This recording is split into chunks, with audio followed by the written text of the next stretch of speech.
What's going on, folks? What a beautiful, beautiful day to talk about some wrestling. So let's do our wrestling rant, a weekly rant. I go on about the wrestling that I watched over the past week from WWE, AEW, and all of the like.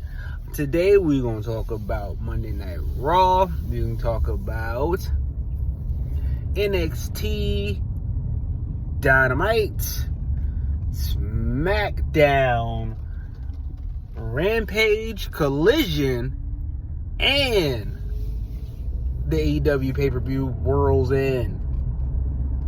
So let's get to it.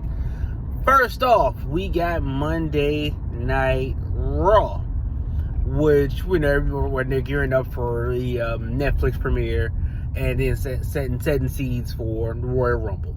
Of course, you know, the show all in all was fairly decent enough. I was happy that Zoe Starks won a match. I was happy they got her when she won her match for the Intercontinental title tournament. She won her match. I was glad about that. The Judgment Day thing with Priest, because Dominic fought Priest on Raw. You know, the Judgment Day came in, interrupting all that hoopla. And so, you know, nothing big there, but you know, I think everyone's ready for that to be over with, as am I. You know, it's over and done with. Rhea's fighting Liv on Raw's premiere on Netflix for the title. So that should put that into a conclusion as well too. We got just you know, Raw was Raw, not a phenomenal show, but at the same time, you know, it did what it needed to do, and I'm looking forward to seeing, you know, how Raw proceeds from there, and especially with the Netflix premiere, which will be not this Monday, but the following Monday. So I'm pretty sure they're gonna be boosting that up some more to get ready for that. And so Netflix premiere on January the 6th. Now we gotta talk about the New Day. By far, that is, for me, that's what's driving Raw right now, is the New Day. I mean, man, they had Kofi's mom there. She didn't even want to give him the time of day because of how they treated Big E. I mean, but to be fair, I agree with Kofi and Xavier Woods. I agree with them. I agree. You've been hurt this whole time, man. You could have been our manager this whole time. Ain't nobody asked you to come back and wrestle. We just asked you to be there. But he won't. So I can see why they told him to sit down for a little while until he tell you to come back. I get it. But they had Kofi Kingston's mother there. She, you know, she didn't want to talk to him, so she walked out. For me, that's driving Monday Night Raw right now, was the New Day storyline. So that was it for Raw for the most part. That stood out for me. Now let's move on to NXT, where I said it before and I'll say it again. I really like Stephanie Vecchio. I really like her. She's very smooth to watch in the ring. You know, she's very smooth to watch in the ring. I can't wait till she gets her call to the main roster. Still got to tweak a few things, but I think she'll be a major player. I still haven't heard her cut a promo yet, so I don't know how that part's gonna go. But I mean, her in the ring work, I just like her as an in-ring performer. William Regal's son won a tournament. It's funny how he and his son both left AEW, and now his son just won the NXT Cup, whatever cup it was, and with Regal's help, which was hilarious to me. But that was a big takeaway from NXT for me. That was stood out the most. I mean, they had the matches on there were fine. I mean, Jada Parker had a match which was good. I like Jada Parker too. Then, you know, Lola Vice came out. They still got their issue going on, so we'll see where that's gonna go. I mean, they already did the underground fight. I mean, like, where else you gonna go other than the street fight? And I'm pretty sure that's where we'll go, and Jada Parker's gonna probably win that one. So that was NXT. And now we have arrived at Dynamite. I had to watch it twice. I watched it live, then because that was Christmas Day. No, I take that back. I did not watch it live. It was Christmas Day. I watched it the day after. I watched it on the 26th. Then I watched it again on Saturday, just to make sure I understood what was going on.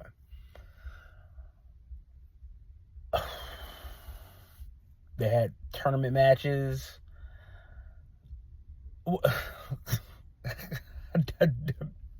It's just a whole show. I mean, Ospreay won his match against Brody King. And then immediately after that, it was Darby Allin and Ricochet, which they fought to a draw. And then immediately after that was Claudio and Commander. Commander won. Commander beat Claudio. I don't understand this. I don't understand it at all. It just, it's ridiculous. And Claudio is practically 3 times this guy's size that he lost to him. Come on. But it was 2 parts that made it utterly awful for me. It was Ricochet backstage. We're not even talking about the Moxley nonsense, because come on, we all know that's just ridiculous and some of the worst stuff in wrestling today. But we're definitely gonna get on the Moxley stuff, because that plays more into Rampage. Oh boy. So 2 things that really bothered me about Dynamite. More than the show. I mean, these matches were cold matches coming in. I mean, now I will say this: the venue that they use, the Hammerstein Ballroom, it fits. I think they should have the majority of their shows there, if they can. But with that, things that stood out to me the most about Dynamite, that I was like, they can't think this is good. Come on. Was the fact that Shelton Benjamin had to lose to Okada off of that stupid clothesline. He lost to him clean off of that terrible clothesline. And then at the end, I don't know what this was. You know, they shook hands, but Okada was wiping his face like with the middle finger up. I'm like, what are you doing? I'm like, see that's stuff I don't like. That, to me, that feels disrespectful. I don't know how other guys feel about it, how Shelton and the Hurt Syndicate felt about it, but you know, that's their business. Then what happened to Ricochet in the back with Swerve? He calls him Trevor. He calls the man by his real name. Is Vince Russo writing this stuff? What is going on here? I mean, it was... I don't know what this is.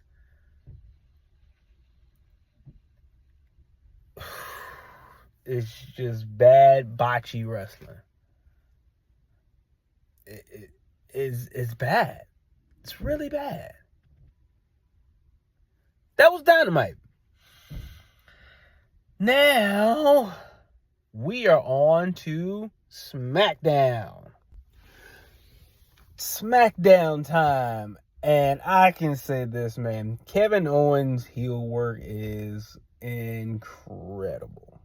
I really do like KO as a heel. I think he's killing it. Him and Drew McIntyre, man, they are some of the best heels, and it's not so. It's because they're menacing, and you know, like, hey, these guys can like legit hurt you, and I mean, man, his work as a heel is amazing to me. And I said Drew McIntyre wrestler of the year to me. Drew is wrestler of the year. His promos, his in the ring work has been phenomenal this entire 2024. But we got SmackDown going. Bloodline, man, the Bloodline 2.0 just run roughshod. They making those guys seem like absolute world beaters. They roughed up Sami Zayn. Not to mention they beat up Braun Strowman too, which was great. I like that they beat up a big guy. Now it took them all to get him, but they still got him. So I thought that was pretty good. The women's tag champs, Naomi and Bianca, they defended their titles. Again, Jay got taken out by Naomi. Naomi did it. But Nia Jax did bring a valid point. We were like, well, since Jay's been here, you ain't been the EST anymore. I'm paraphrasing. But, she's bigger, she's stronger. So, hey, maybe you took her out. So someone knows teased out. Which I thought was a neat little twist, because that's been the buzz on the internet, that Jay got taken out by Bianca. I still think it's Naomi. I think Naomi did it. So then we got the Cody, the big thing. They had a couple matches on SmackDown. Whoop-de-whoop, no big deal. But the big thing was Cody and Kevin Owens, they're face-to-face. So it's set now that they're going to have a ladder match for the Winged Eagle title and the Undisputed Universal title. They have that ladder match. Hey, that's a clever little twist. And let's see what happens there. So I'm here for that. They just showing the promos of how Roman and Solo fighting for the Ula Fala on January 6th on Raw on Netflix. Not to mention, man, when Solo and Tama Tonga and Jacob, when they beat up Sammy and Braun Strowman, man, with Solo spike, Sammy's like, coming for you, Roman. That was awesome. That was amazing. That was dope. That was how you get that's how you get someone like, yeah, he's a monster. I think Solo might win. And that's what I love when I really don't know. I got my guesses, but when I don't know what's going to happen in the story, that keeps me intrigued. And it keeps me wanting to see what happens next. But when Solo said, I'm coming for you, Roman, that was awesome. That was good. I thoroughly enjoyed that. It can go so many avenues. You got the fact that the Bloodline had been screwing people over for 4 years. You got 4 years worth of opponents. You got Drew, you got Seth, you got, you want to take it back, you can do Sheamus, you can go the roster, New Day, you can do them all, because the Bloodline ran roughshod over WWE for 4 years, so everyone can be an enemy, and it all plays together too, and you can have everyone get their shine for a time period as well, which I think is awesome. And I like the fact that Drew is the Bloodline hunter. Maybe he has some recruits. I don't know. Maybe Kevin Owens. Since, Cody wants to side with the Bloodline, we need to take the Bloodline out together. Since they tried to end their careers, let's end theirs.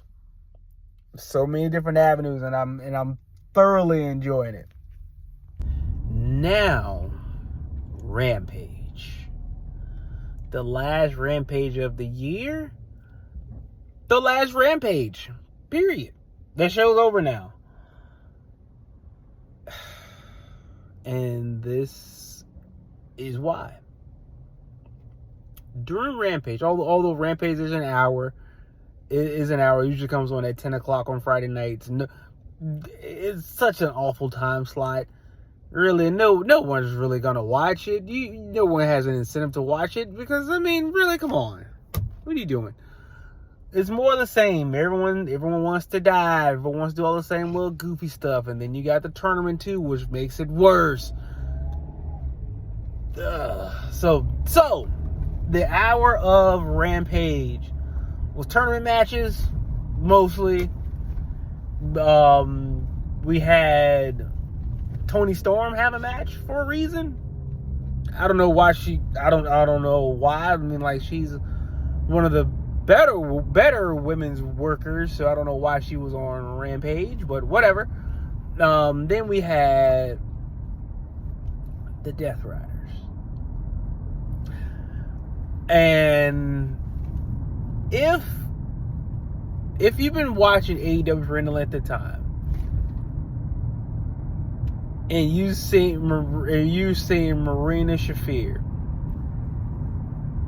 if you remember the promo where she started talking about "you don't know me," she went off on this whole rant where she completely forgot what she was going to say.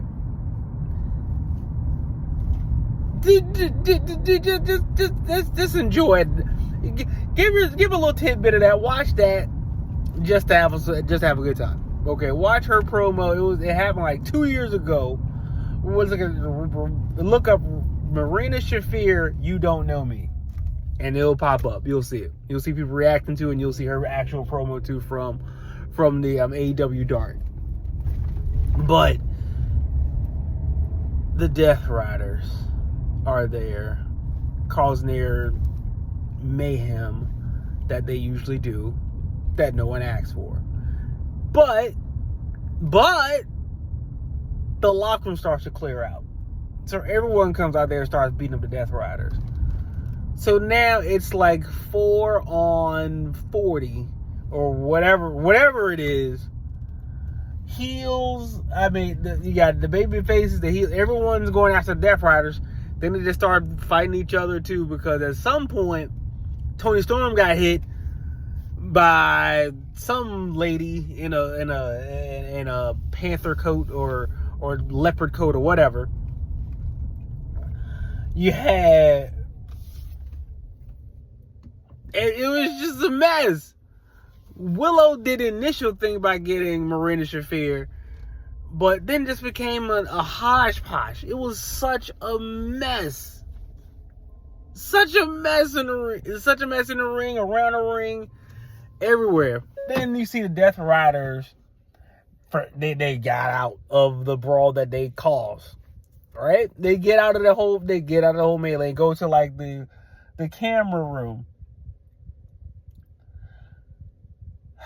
But before they go to the camera room, Wheeler Yuta and Pac, who does not have any clothes other than wrestling gear.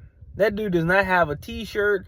He didn't have a pair of pants. Oh, he didn't have anything other than wrestling boots and trunks. That's it. That's all he got. They smash up something to turn off the lights, which was clearly a prop.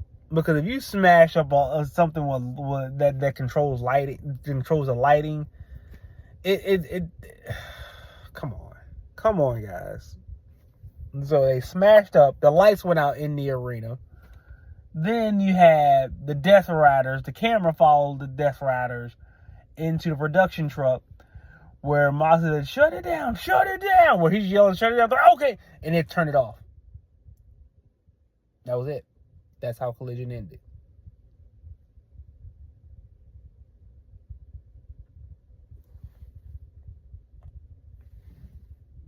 Like it's a cliffhanger? Like the show's gonna come back? We know it's not coming back. It's over with. It's done. It's done.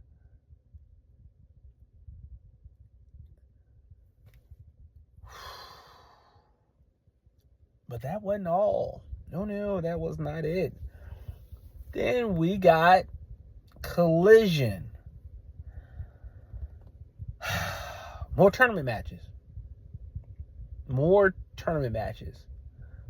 And now we know who's going to be at World's End. And then we know who's going to be at World's End finally, right? So we got all that. Then we got their pay-per-view. I'm not going to go. Collision was just tournament matches and whatever. Okay, at that point, I started watching Collision, but then I was like, okay, I'm zoning out, and I don't care. So I stopped. then World's End. I won't go pay for this pay-per-view. Not until it's on Max, then I'll watch it. But until then, no, not gonna happen. I'm not spending however much they charge for it. But I still watched it, but I didn't pay for it. I watched clips of it. Now, Mercedes kept her title, of course, because they definitely said she controls her booking. I did see a really dangerous sit out power driver that she did on the apron on Chris Statlander. I would rather someone like Statlander do that move because she's bigger and has more, her thighs are bigger to protect her opponent's head. Now, when she did it, it looked so dangerous. Oh my Lord. But I'm pretty sure that wasn't the end of the match. It was a 2 count. It's always a 2 count in AEW. They do dangerous spots, look like they should put someone in the hospital for 2 counts. So Mercedes won, of course. Okada is still, he won the whatever tournament that they had. And guess who came back? Kenny Omega came back to stare at Okada in the ring.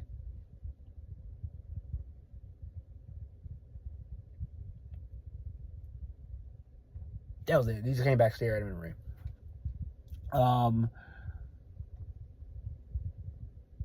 What else happened on that pay-per-view? Yeah, a whole bunch of nonsense, whatever.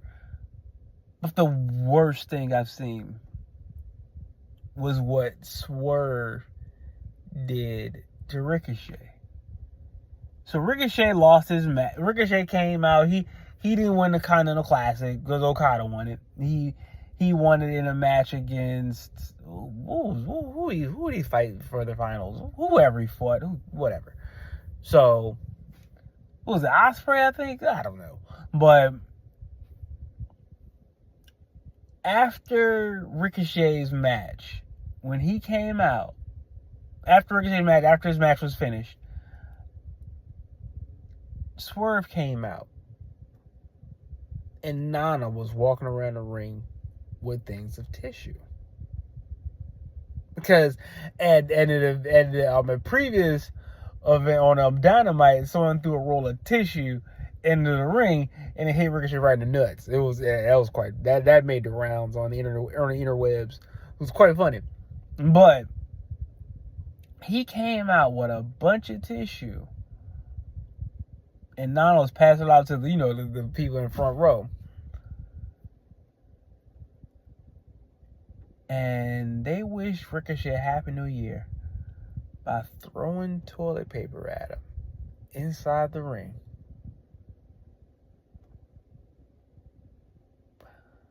It went off. If Ricochet was selling, man, he deserves an Oscar for that.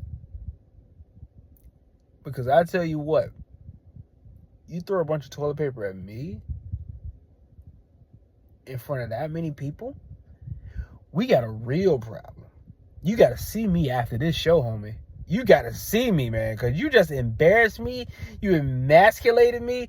You called me by my first... Everyone knows wrestling is entertainment. We're aware of that. But you called me by my first name after you encouraged your crowd to throw toilet paper on me, and they did it, and then you finish it off too? Yeah, you gotta see me, man. You gotta see me after that. I say, man, because this facial, I don't know if he was selling, man, that was awesome. But that looked like legit anger. Like, I can't believe you would do this to me in front of all these people type anger. So, we'll see what happens with that. I mean, if Ricochet turns heel, great. Because he is an annoying babyface. Just annoying. I'm like, don't let him talk. Ricochet's greatest strength is his ability in the ring, not the mic. Don't let him talk. For the love of everything that is wrestling, don't give him a mic. Ever. So, all in all, my week in wrestling. Yeah, I know my review of the pay-per-view was inconsistent. I didn't do all the matches, but whatever. But all in all, review of wrestling this week, I give it a B minus. B minus. Raw was, like I said, Raw was okay. That's it. The New Day is driving Raw for me. But it is some things that I think need to come to an end, because I'm done with the Rhea and Liv Morgan stuff. Okay, let's just wrap this up now. They've been going on for a while. I know they had injuries and stuff like that, but let's be done with this. Let's move on to some other stuff.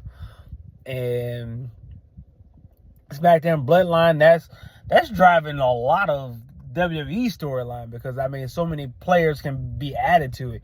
I mean, even Shinsuke Nakamura, the way the new Bloodline left him alone, because like, oh, we crazy, he crazy, we can be crazy together, so we ain't got nothing to do with this crazy. We cool. When he grabbed and that stuck, that was dope. I like that. And then Drew said, I ain't got no, he's not having no immediate beef with Solo right now. Okay, he mainly on the other Bloodline. Cool. That works out too.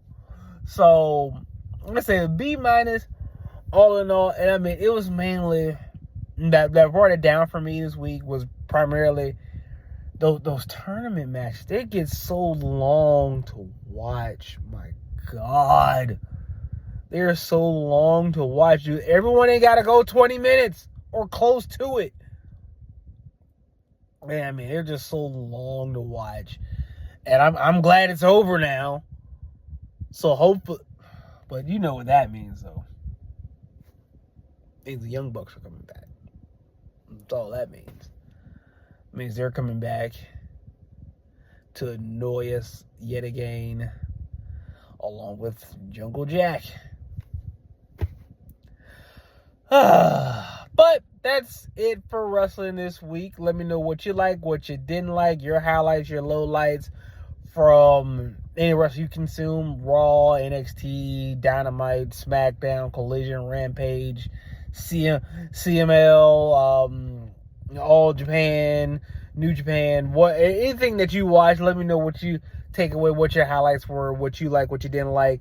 Remember, like, share, and subscribe. Comment below. Let's keep the engagement up, guys. We're doing great. We're finishing up 2024. Let's get going for 2025 and keep it pushing, y'all. Peace.